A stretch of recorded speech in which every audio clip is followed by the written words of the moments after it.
Chapter 36. The Special Theory of Relativity.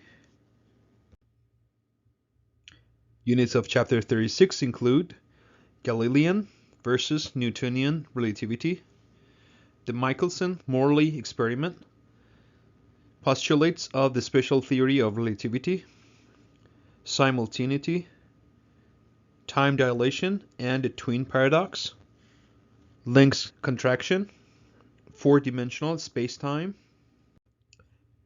Galilean and Lorentz transformations, relativistic momentum, the ultimate speed, E equals mc squared, mass and energy, Doppler shift for light, the impact of spatial relativity.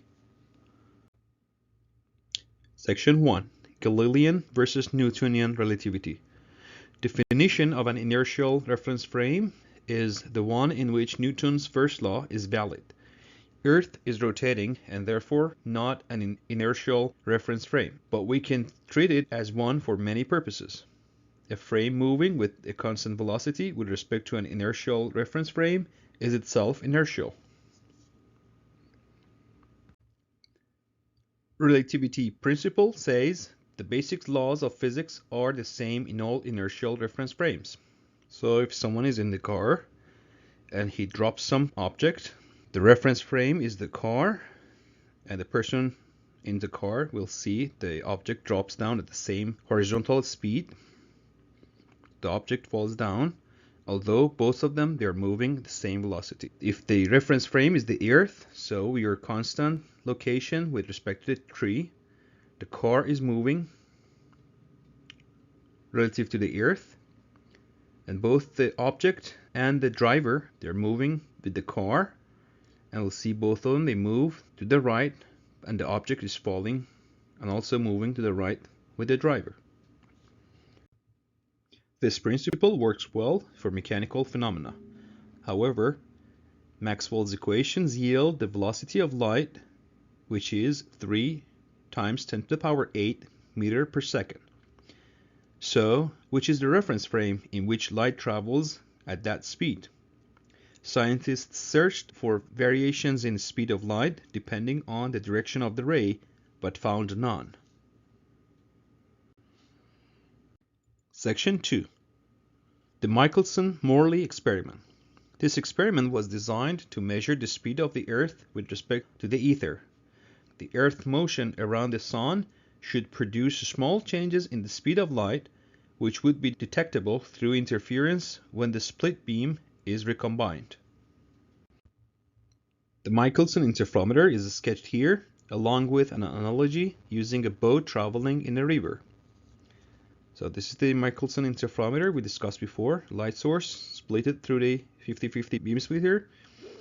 Portion of the beam reflects off the beam splitter, goes to the first mirror. The second beam transmits through the beam splitter, goes to the second mirror. These two beams bounce back from the mirror and recombine through the beam splitter and do the interference where an observer can see them.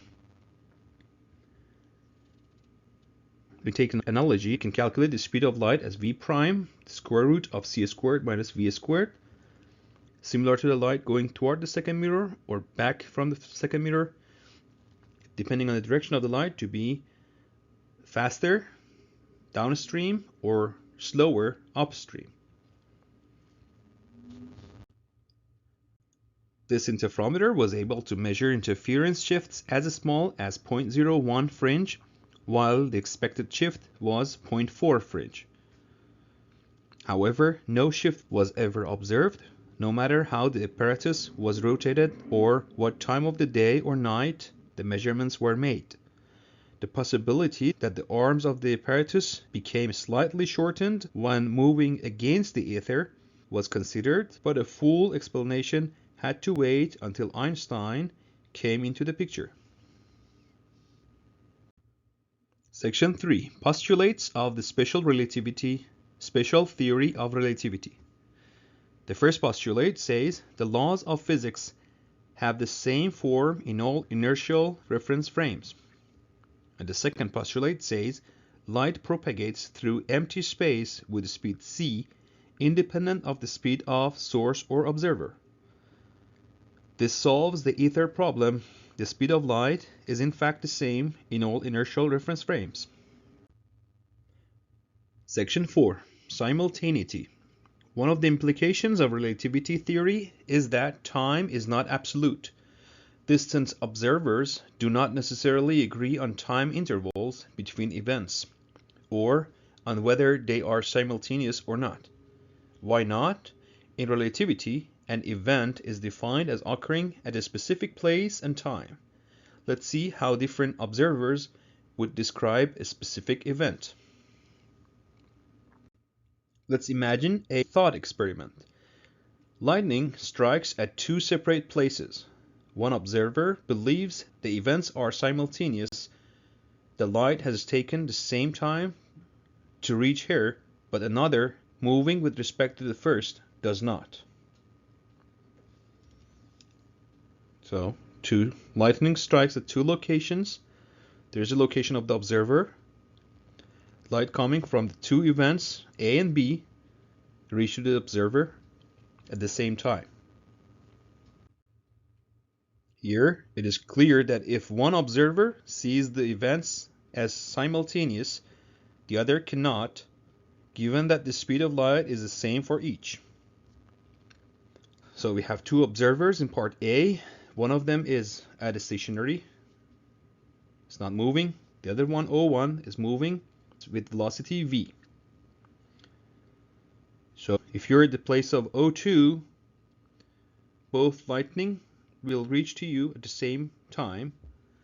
But if you're moving on a train, for example, as an observer 1 with velocity v toward right, the speed of light is the same no matter which direction you're moving. So observer 1 will see wave 1 from the event on B1 sooner than the second wave reaching from event A1. Section 5. Time dilation and the twin paradox. We can construct another thought experiment using a clock consisting of a light beam and mirrors, which shows that moving observers must disagree on the passage of time. So in part A, on the top, we will see a cartoon of the apparatus inside the spacecraft, for example, which is moving to the right. Inside the spacecraft, we have a light source. The light travels from the source, bounces back from the mirror, reaches to the detector or receiver, and there's a timer which can measure the time from the light source to the detector. But from the observer on the Earth, who is not moving, but looking at the event of the light coming from the source, moving this distance, reaches to the detector, the observer on the Earth will measure the time from the source to the detector. From here to here, it takes longer based on the measurements of the observer on the Earth, who is not moving with the clock and with the source. So the moving clocks measure shorter times, therefore time is dilated by the moving clocks. Calculating the difference between clock ticks, we find that the interval in the moving frame is related to the interval in the clock's rest frame. Delta t in the moving frame is equal to delta t naught in the rest frame divided by the square root of 1 minus v squared divided by c squared. The factor multiplying t naught occurs so often in relativity that is given its own symbol gamma. Gamma is the ratio of 1 over the square root of 1 minus v over c squared. We can then write delta t is equal to gamma delta t naught. For more clarification, the time interval in the frame where two events occur in the same place is t naught. The time interval in the frame moving with respect to the first one is delta t. It's been proposed that space travel could take advantage of time dilation. If an astronaut's speed is close enough to the speed of light, a trip of 100 light years could appear to the astronaut as having been much shorter. The astronaut would return to Earth after being away for a few years and would find that hundreds of years had passed on Earth. This brings up the twin paradox. If any inertial frame is just as good as any other, why doesn't the astronaut age faster than the air traveling away from him? The solution to the paradox is that the astronaut's reference frame has not been continuously inertial. It turns around at some point and comes back. Section 6. Length contraction.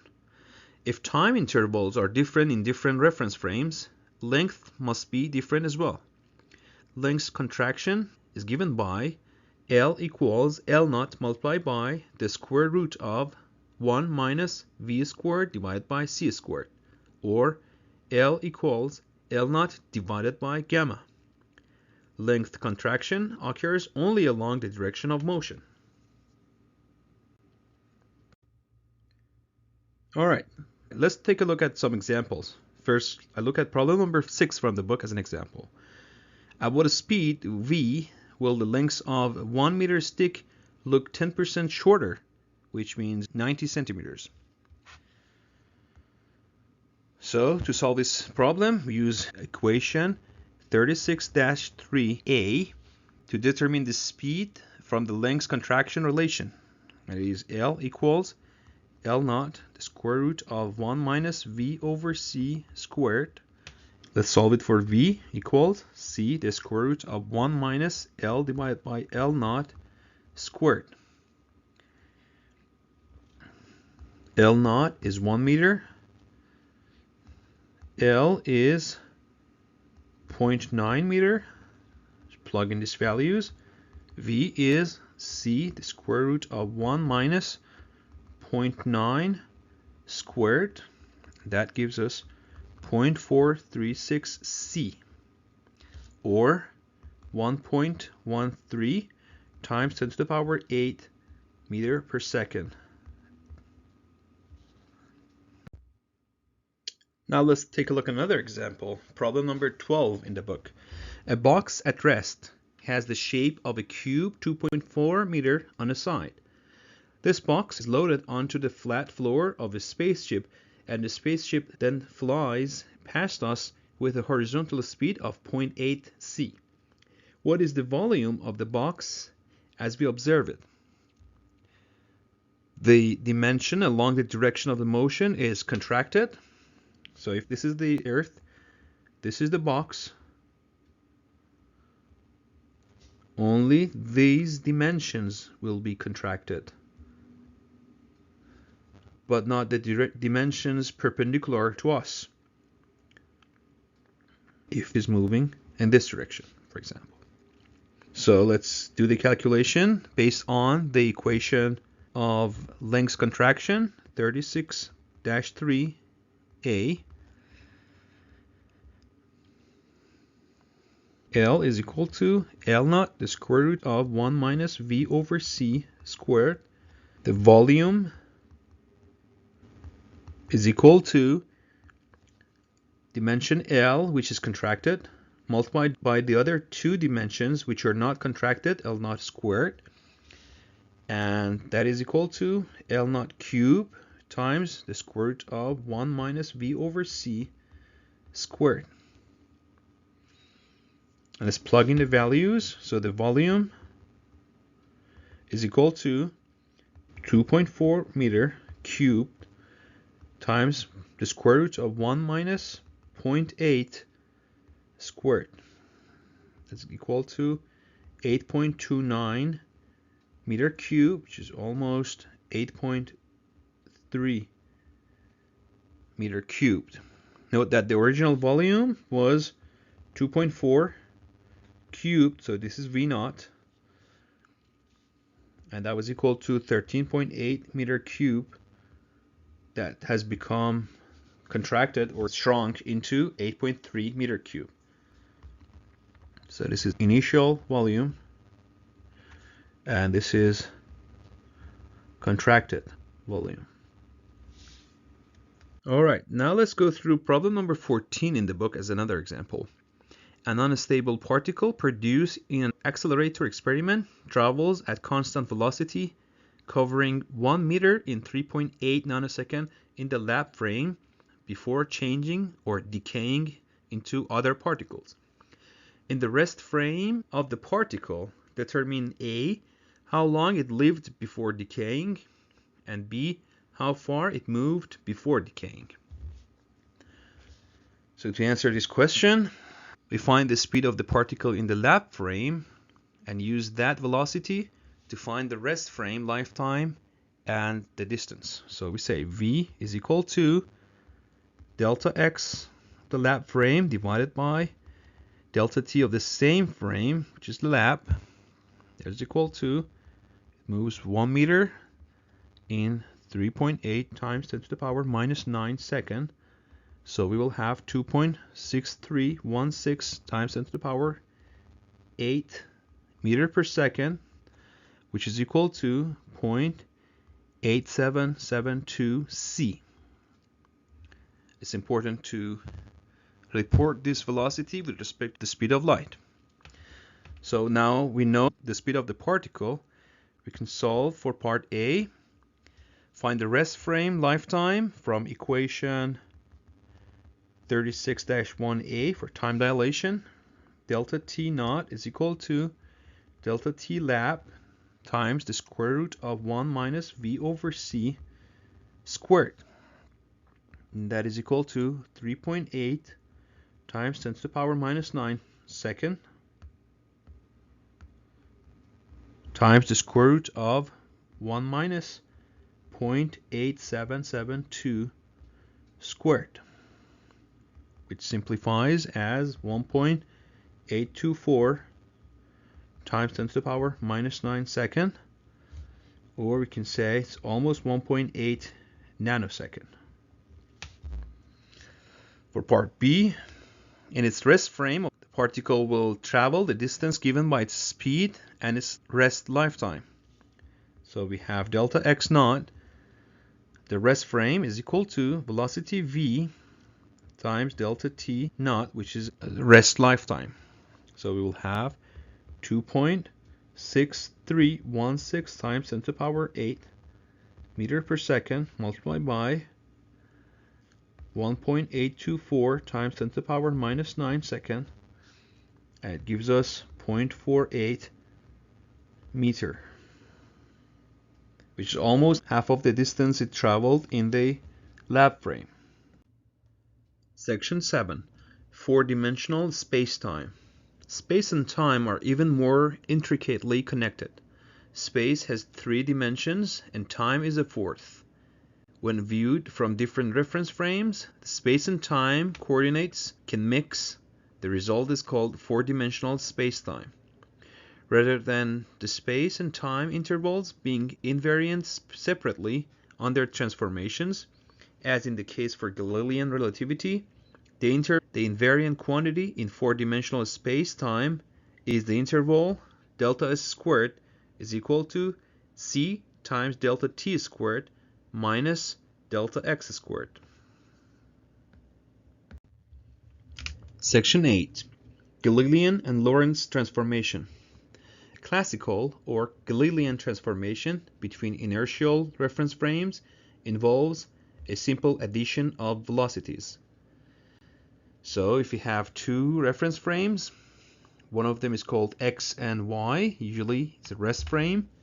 The other one is x prime and y prime coordinate moving at the velocity v, which is called s prime frame. A point P can be described with the Galilean transformation as x equals x prime plus v times t prime. The y coordinate, z coordinate, and t coordinate is the same. So y is equal to y prime, z is equal to z prime, and t is equal to t prime. For an object that is moving at speed u parallel to x prime axis in frame s prime, its velocity s is again given by addition.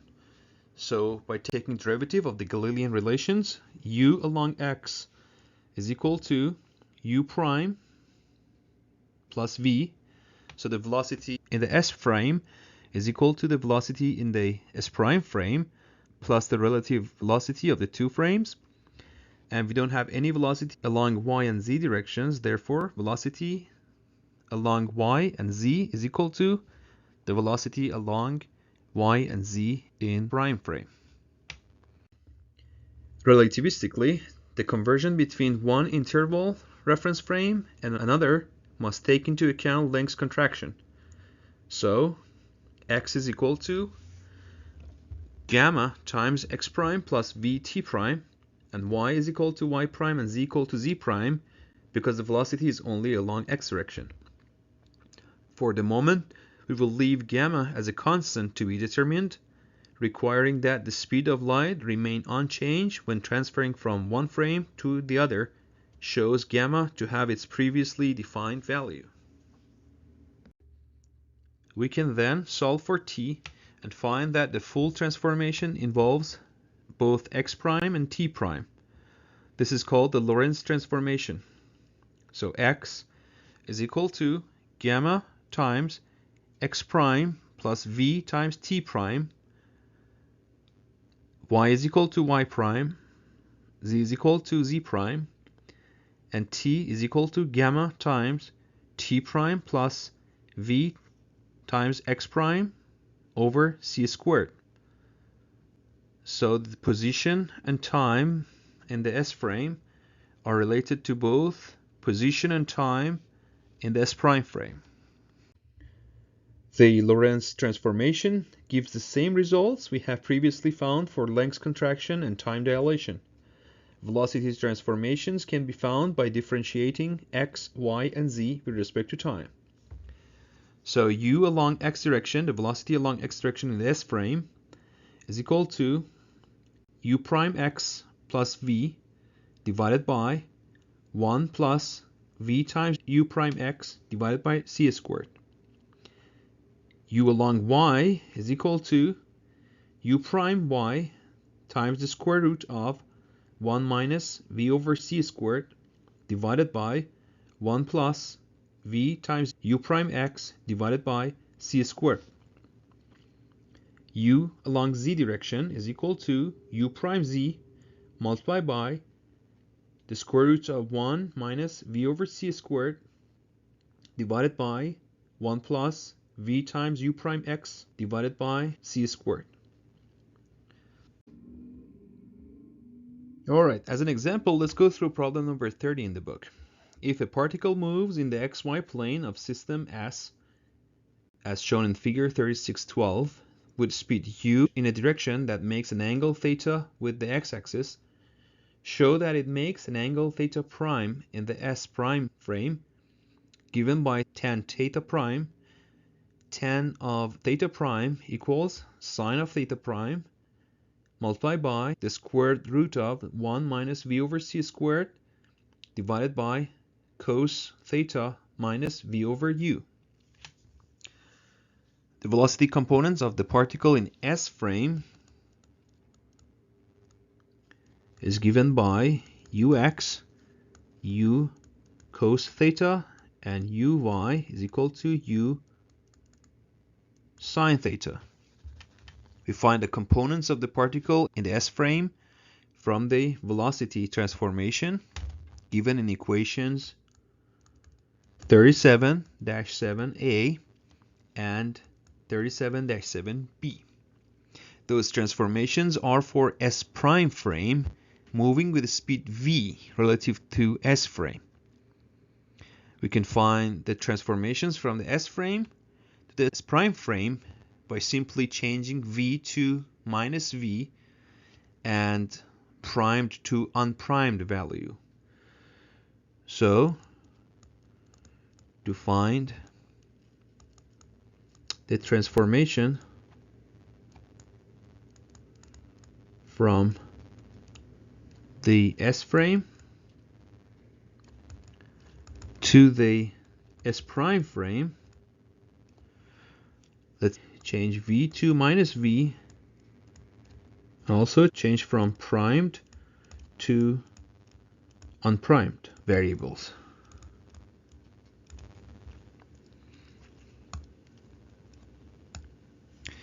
Okay, so we have u sub x is equal to u prime x plus v divided by 1 plus v u sub x prime divided by c squared. That will be converted into u prime x is equal to ux minus v divided by 1 minus ux v over c squared. For the velocity along y direction, we have u sub y prime times the square root of 1 minus v over c squared divided by 1 plus v ux over c squared. And by changing to the s prime frame, we have u prime y is equal to uy times the square root of 1 minus v over c squared over 1 minus v u sub x divided by c squared. So to find the angle in the s prime frame, so we say tan theta prime is equal to u prime y over u prime x. And if you plug the values from here and here, we will have a simplified version of uy times the square root of 1 minus v over c squared divided by ux minus v, and that can be written as u times sine theta square root of 1 minus v over c squared divided by u cos theta minus v.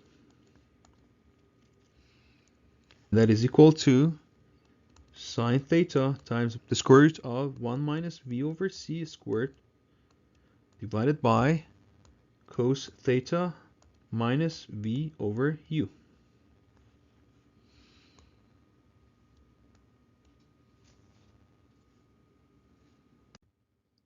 Section 9. Relativistic momentum. The expression for momentum also changes at relativistic speeds. P momentum is equal to mass m times velocity v divided by the square root of 1 minus v squared over c squared, and that is equal to gamma times mass m times velocity v. The formula for relativistic momentum can be derived by requiring that the conservation of momentum during collisions remain valid in all inertial reference frames. So if you have two objects at place A and at place B, one of them has a frame of S, the other one has a frame of S prime, which is moving with velocity v with respect to reference S. These two objects are moving with a relativistic velocity of minus u times the square root of 1 minus v over c squared. Due to velocity v, this is the vector for the velocity of particle B, the frame measured of S prime. And these two objects will collide at this point. We can look at this collision in another reference frame and imagine that S prime is the frame of rest and particle A is moving in the opposite direction with velocity minus v to the left, and the collision is seen from the point of view of reference frame S prime. The formula for relativistic momentum requires that the conservation of momentum will hold no matter which inertial reference frame we are considering the problem. Gamma and the rest mass are sometimes combined to form the relativistic mass. So we say relativistic mass is equal to mass at rest divided by the square root of 1 minus v over c squared. Care must be taken not to use the relativistic mass inappropriately. It is valid only as a component of the relativistic momentum. Let's take a look at problem number 34 from the book as an example. A particle travels at v equals 0.1 c. By what percentage will a calculation of its momentum be wrong if you use a classical formula, and B, repeat for 0.5 C. To solve this problem, we compare the classical momentum to the relativistic momentum, equation 36-8. So for part A, classical momentum divided by relativistic momentum is equal to m times v divided by m times v over the square root of 1 minus v over c squared. M times v cancels out, and we will have the square root of 1 minus v over c squared. That is equal to square root of 1 minus 0.1 squared, which is equal to 0.995. So the classical momentum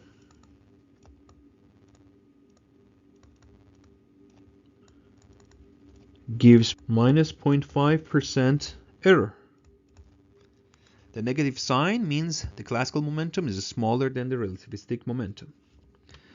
For B, we use the same relation, P classical over P relativistic. That is equal to mv divided by mv over the square root of 1 minus v over c squared is equal to square root of 1 minus v over c squared, which is equal to the square root of 1 minus 0.5 squared, which results in 0.866. That means that the classical momentum is minus 13% error. Section 10. The ultimate speed. A basic result of special relativity is that nothing can equal or exceed the speed of light. Such an object would have infinite momentum, not possible for anything with mass, and would take an infinite amount of energy to accelerate to light speed. Section 11. Mass and energy, E equals mc squared. At relativistic speeds, not only is the formula for momentum modified, that for energy is as well. The total energy can be written as E equals gamma times mc squared, that is equal to mc squared over the square root of 1 minus v over c squared. In the particle's own rest frame, E is equal to mc squared. Combining the relations for energy and momentum gives the relativistic relation between them. So we have E squared is equal to P squared times C squared plus M squared times C raised to the power 4. All the formulas presented here become the usual Newtonian kinematic formulas when the speeds are much smaller than the speed of light. There is no rule for when the speed is high enough that relativistic formulas must be used. It depends on the desired accuracy of the calculation. Alright, let's go through some problems in the book as some examples. First, I go through problem number 42 in the book. A asks how much work is required to accelerate a proton from rest up to a speed of 0.995 c. And B asks what will be the momentum of this proton.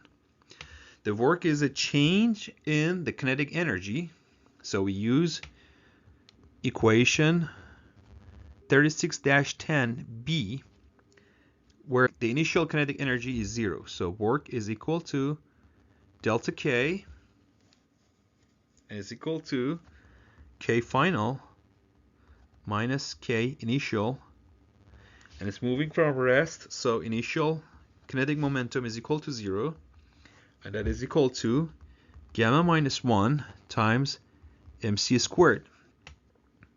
That is equal to 1 over the square root of 1 minus v over c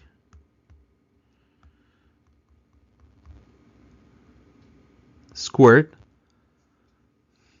minus 1 times 938 mega electron volt. That is equal to 8.454 times 10 to the power 3 mega electron volt. That is equal to 8.454 454 giga electron volt. For part B, the momentum of the proton is given by equation 36-8.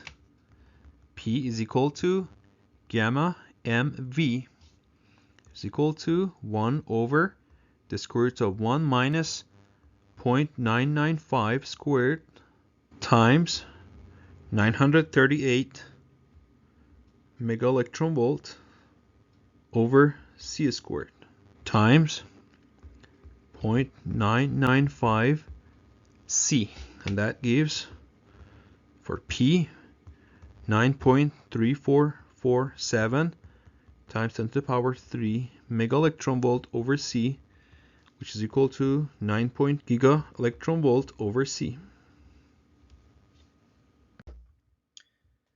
Now let's go through problem number 54 in the book as another example. Suppose a spacecraft of mass 17,000 kilograms was accelerated to 0.22 c. A asks how much kinetic energy would it have, and B asks if you use the classical formula for kinetic energy, by what percentage would you be in error? So for the kinetic energy in part A, we use from equation 36-10b, which says K is equal to gamma minus 1 mc squared, and that is equal to 1 over the square root of 1 minus v over c squared minus 1 times mc squared. Let's plug in the values. So K is equal to 1 over the square root of 1 minus 0.22 squared minus 1 times 1.7 times 10 to the power 4 kilogram times the speed of light squared 3 times 10 to the power 8 meter per second squared, which simplifies to 3.843 times 10 to the power 19 joule, which is roughly equal to 3.8 times 10 to the power 19 joule.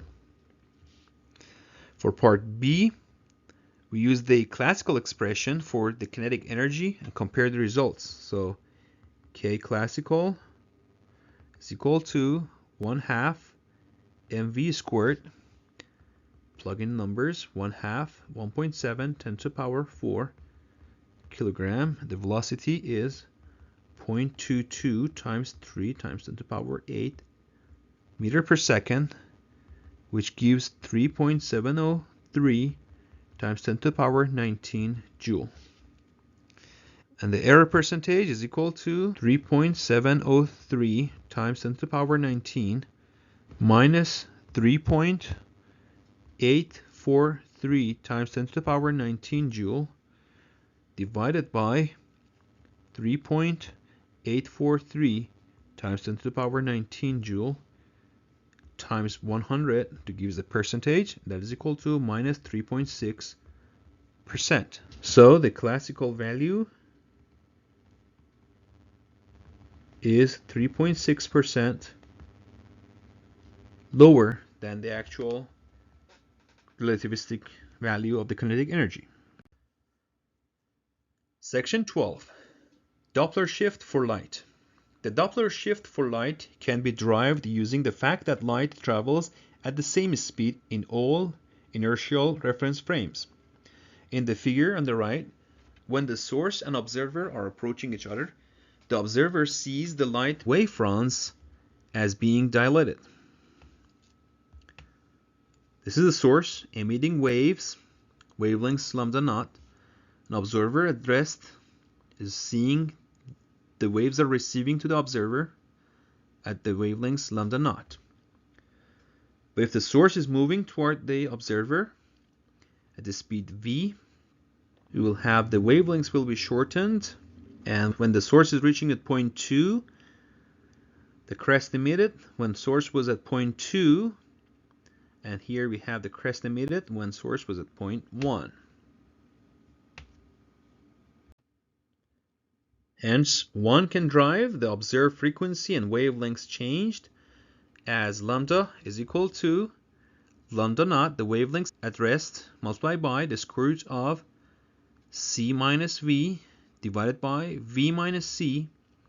And this is for the case where source and observer moving toward each other. And for the frequency, we have c over lambda is equal to rest frequency f naught multiplied by c plus v divided by c minus v.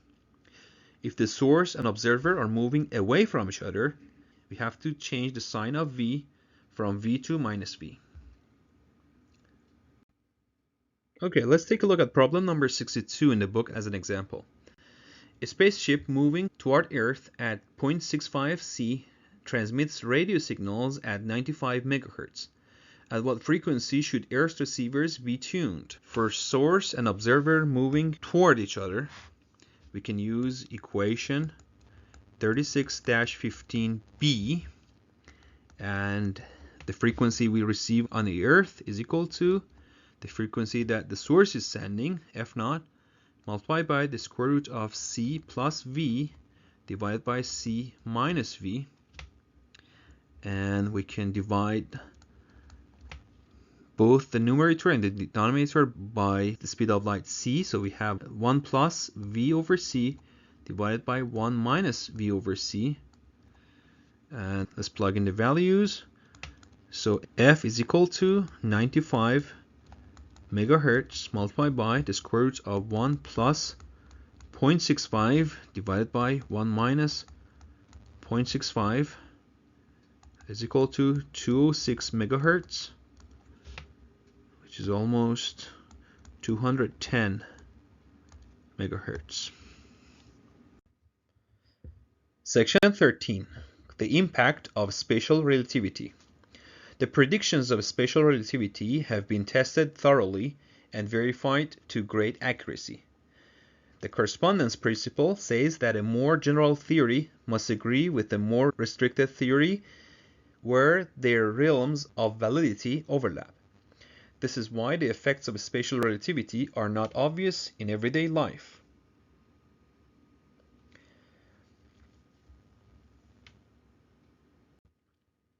Summary of Chapter 36. Inertial reference frame, one in which Newton's first law holds. Principles of relativity. The laws of physics are the same in all inertial reference frames.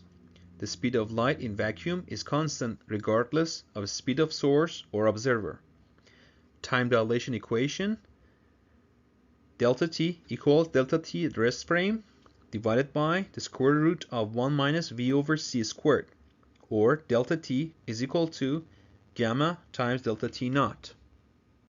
For length contraction, we have L equals L naught, the length at rest, multiplied by the square root of 1 minus v squared divided by c squared, or L is equal to L naught divided by gamma, where gamma is defined as 1 over the square root of 1 minus v squared divided by c squared. Lorentz transformations. X equals gamma times x prime plus v times t prime. Y is equal to y prime. Z is equal to z prime. And t is equal to gamma times t prime plus v times x prime divided by c squared. Relativistic momentum. P equals m times v divided by the square root of 1 minus v squared over c squared, and that is equal to gamma times m times v. Mass energy relation. E equals mc squared. Kinetic energy. K is equal to m times c squared divided by the square root of 1 minus v squared divided by c squared minus m times c squared, with the definition of gamma as 1 over the square root of 1 minus v squared divided by c squared. We can rewrite this equation as kinetic energy K equals gamma times mc squared minus mc squared, and that is equal to gamma minus 1 times mc squared. Total energy E is equal to kinetic energy K plus mc squared, that is equal to gamma times mc squared, which is equal to mc squared divided by the square root of 1 minus v squared over c squared. Relationship between energy and momentum, total energy E squared is equal to P squared times C squared plus M squared times C raised to the power 4.